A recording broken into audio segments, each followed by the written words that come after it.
Chelsea are losing Enzo Fernandez and nobody wants to admit it.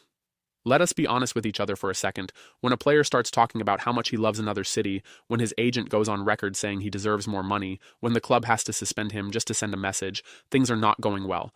This is not a small bump in the road. This is a player who has one foot out the door and a club that is trying very hard to pretend otherwise. The Enzo Fernandez situation at Chelsea has been building for a while now, and after everything that came out this week, from the agent quotes to the suspension to Chelsea allowing him to keep training with the squad, it feels like the right time to sit down and really talk about what is happening and what it means for this club going forward. So let us get into it. How did we get here? To understand where things stand right now, you have to go back a little bit.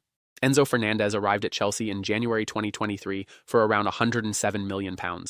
At the time, that was a British record transfer fee.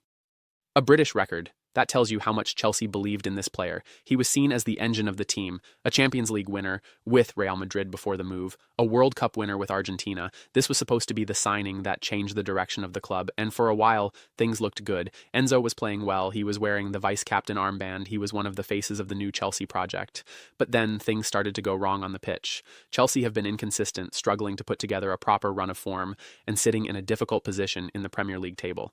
And it is during these hard times that players sometimes start looking over their shoulder and thinking about what else is out there. The first sign that something was off came after Chelsea lost to Paris Saint-Germain in the first leg of a big European game. In the aftermath, Enzo gave an interview. The tone was not great. It felt like a player who was frustrated, maybe even a little disconnected. But Chelsea let it go. Then came the international break, and that is when everything really broke open. What Enzo actually said and why Chelsea reacted the way they did. During the international break, Enzo Fernandez was asked a simple question: which European city would you like to live in one day? He said Madrid. He talked about how Madrid reminded him of Buenos Aires, the language, the vibe, the feel of the city. Now, on the surface, that sounds like a pretty innocent answer. He was not standing in front of a camera in a Real Madrid shirt. He was not saying he wanted to leave Chelsea. He was asked a lifestyle question, and he gave a lifestyle answer. But football does not work on the surface. Football works on signals. And right now, with Chelsea struggling, with contract talks ongoing, with the agent already saying publicly that Enzo deserves more than he is earning, the timing of those comments sent a very clear signal. Chelsea decided they had heard enough. They handed Enzo Fernandez a 2-match disciplinary suspension. That means he will miss the FA Cup quarter-final against Port Vale and the Premier League clash against Manchester City. 2 massive games. An FA Cup quarter-final is a chance to reach the semis, and Manchester City away, with Chelsea fighting for a top 5 spot in the league, is exactly the kind of game you need your best players available for. Chelsea chose to bench him anyway. Think about that for a second. This club, which is spending money at a rate that most clubs could only dream of, decided that sending a message was more important than having their best midfielder available for 2 of the biggest games of their season. That tells you how seriously they took this.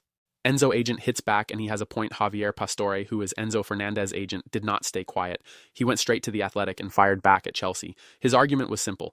Enzo did not say he wanted to leave Chelsea. He did not mention Real Madrid, the football club. He mentioned Madrid, the city. He was asked which European city he would want to live in one day, and he said Madrid because of the language and because it reminded him of home. That was it. Pastore also said, and this is a direct quote worth paying attention to, that given what Enzo is capable of today, he deserves much more than he is currently earning. There it is. Right there in black and white, the agent is saying his client is underpaid. And the follow-up comment was even more telling. Pastore confirmed that their plan after the Club World Cup is to sit down with Chelsea again and discuss a new deal.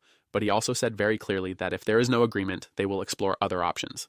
Explore other options. That is agent language for we are open to leaving. Now, you can argue about whether Chelsea overreacted to the Madrid City comments. Maybe they did. Maybe the punishment does feel a little harsh when you consider that the player was just answering a casual question in an interview. Pastore makes a reasonable case. But you cannot look at the full picture and pretend everything is fine. The agent is publicly saying his client deserves more money. The agent is publicly saying they will look elsewhere if Chelsea do not come to the table. These are not the words of a player who is settled and happy and committed to the badge. Does that change how you feel about the situation, or do you think Chelsea completely overreacted? Chelsea decide to keep Enzo training with the squad. Here is where things get interesting from a management perspective. Despite the suspension, Chelsea have decided that Enzo Fernandez will continue to train with the first team. He will not play against Port Vale or Manchester City, but he will be at the training ground every day with his teammates. Manager Liam Rosenior said it simply: he is still here, he will still train, he is still part of the group. This is the right call, and it is worth explaining why. When clubs fall out with players and ban them from the training ground, it almost always makes things worse. You end up with a star player sitting at home, getting frustrated, getting bored, losing fitness, and the tension between the club and the player grows bigger every single day. It damages the dressing room because other players watch how management handles these situations and they take notes. By keeping Enzo involved in training, Chelsea are saying, "We have punished you, but we have not written you off. We are drawing a line, but we are not burning a bridge." It keeps him sharp for when he comes back. It keeps the dressing room atmosphere stable. And it gives everyone a chance to move past this without the story getting even bigger. This is smart management from Rosenior, but it is also, if you look at it from a slightly different angle, a little bit of a contradiction. You suspend a player to show you are serious about discipline, but you let him keep training like nothing happened. At some point, Chelsea need to decide what they actually want here. Are they trying to scare Enzo into committing, or are they managing him out the door as gently as possible? This has happened at Chelsea before. One of the most important things about this whole situation is that it is not new. Chelsea have been through this before. In January 2022, Romelu Lukaku gave an unauthorized interview to Sky Italy where he admitted he was unhappy under manager Thomas Tuchel and said he hoped to return to Inter Milan one day. Tuchel dropped him from the squad for the Premier League game against Liverpool. The situation never recovered. Within a few months, the relationship between Lukaku and Chelsea was broken beyond repair, and he ended up going back out on loan to Inter. Sound familiar? The details are different, but the pattern is the same. Big money signing, early promise, poor form from the team as a whole. Player becomes unsettled. Player starts talking about other clubs or other futures. Club reacts. Agent fires back. Supporters get divided. Chelsea have been here before.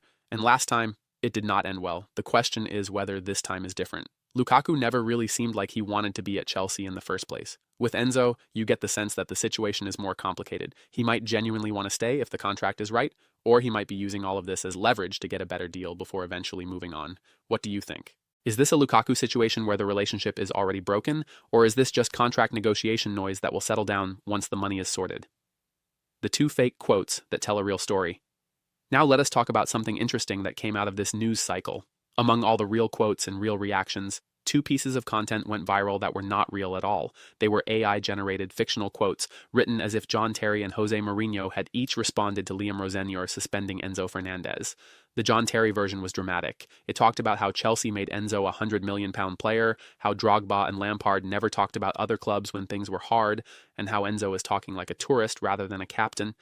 It ended with a message to forget Madrid, go dominate a midfield, and earn the right to be in that conversation. The Jose Mourinho version was even more theatrical.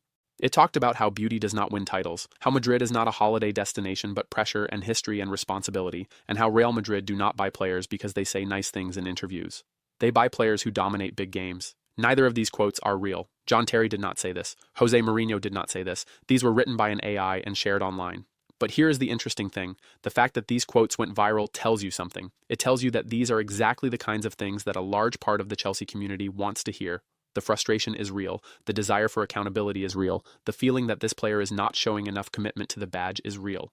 Even though the words were fake, the emotion behind why people shared them is genuine. Chelsea fans want someone to say out loud what many of them are thinking, that Enzo Fernandez needs to decide where his future is. That wearing the vice-captain armband comes with responsibility, that this club spent a British record fee on him and deserves better than public flirting with the idea of living in Madrid. The AI got the mood right, even if the quotes were made up. What should Chelsea actually do now? This is the question that matters most. Where does Chelsea go from here? There are a few different paths in front of them. The first path is that they sit down with Enzo and his agent after the Club World Cup, agree a new contract with better terms, and the whole thing quietly goes away. Enzo signs, he commits, he becomes the player Chelsea spent all that money to get, and we all look back on this as just a messy moment in a longer story. This is the best case scenario, and it is possible if both sides genuinely want it to happen. The second path is that talks happen but they break down. Enzo does not sign. The summer transfer window opens, clubs start circling, and Chelsea have to decide whether they sell, and if so, for how much. Given that they paid over £100 million for him, selling would almost certainly mean taking a significant financial hit. But a player who does not want to be somewhere is a problem that gets worse over time, not better. The third path, and this is the one nobody wants but which is also possible, is that the situation drags on. Talks stall, no deal is done.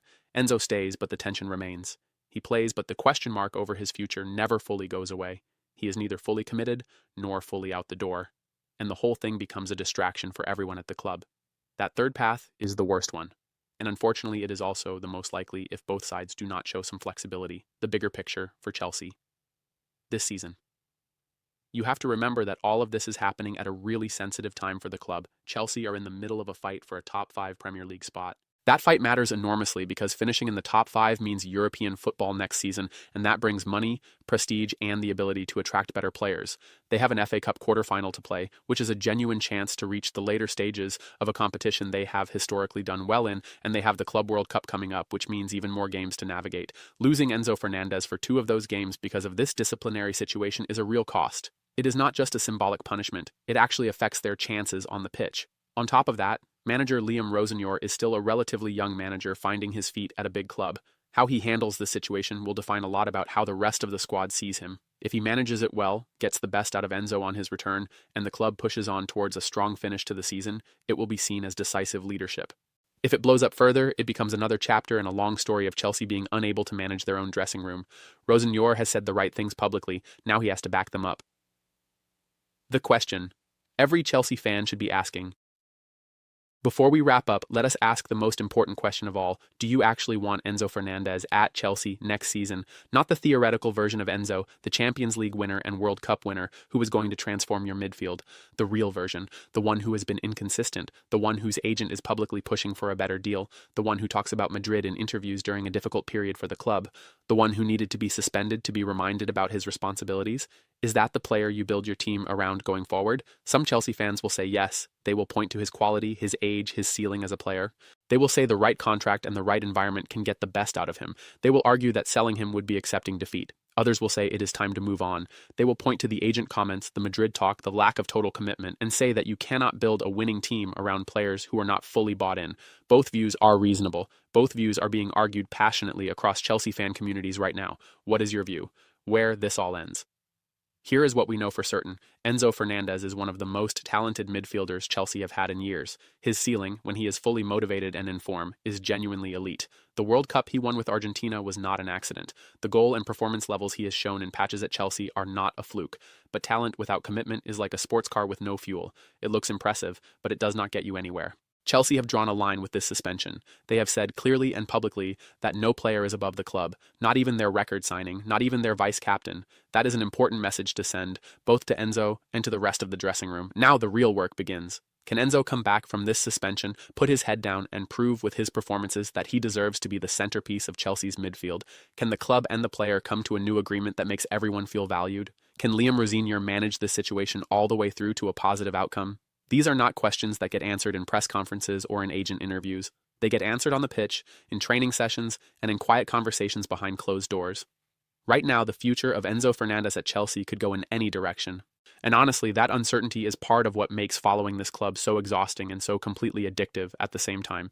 Chelsea fans have been through so much. The Lukaku saga, the ownership changes, the years of upheaval, and through all of it, they have kept showing up, kept caring, kept debating, kept hoping. That is what makes a fan base, not the good times, because the good times are easy. It is the messy, complicated, uncertain moments like this one that show you who the real supporters are. So yes, Enzo Fernandez might leave this summer, or he might sign a new deal and become the player everyone hoped he would be, or this whole thing might drag on and become a bigger story before it gets resolved. But whatever happens next, Chelsea fans will be watching. They will have opinions. They will argue about it in the comments and on the fan pages and in group chats at 2 a.m, and that is never going to change. Tell us in the comments what you think happens next with Enzo Fernandez. Does he sign a new deal? Does he leave this summer? And would you keep him if you were the one making the decision? Let us know.